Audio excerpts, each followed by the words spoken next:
عن معدان بن طلحہ ان ابا الدرداء حدثه ان رسول اللہ صلی اللہ علیہ وسلم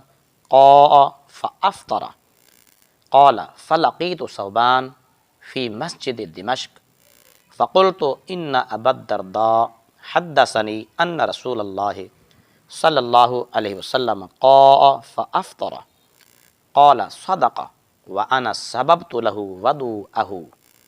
رواہ ابو داود والترمذی والدارمی۔ حضرت معدان بن طلحہ رضی اللہ تعالیٰ عنہ سے روایت ہے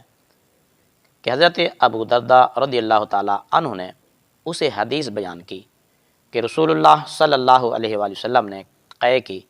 تو آپ نے روزہ افطار کر لیا۔ راوی بیان کرتے ہیں میں دمشق کی جامع مسجد میں حضرت ثوبان سے ملا تو میں نے کہا کہ ابو درداء نے مجھے حدیث بیان کی ہے کہ رسول اللہ صلی اللہ علیہ وآلہ وسلم نے قے کی تو آپ نے روزہ افطار کر لیا۔ انہوں نے کہا یعنی حضرت ابو درداء نے ٹھیک کہا،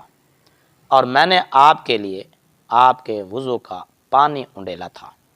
اس حدیث پاک کو امام ابو داود اور امام ترمذی نے اور امام دارمی نے روایت کیا ہے۔ اس حدیث پاک کا مفہوم یہ ہے کہ منہ بھر کر قے کرنا، اس سے روزہ بھی ٹوٹ جاتا ہے اور وضو بھی ٹوٹ جاتا ہے۔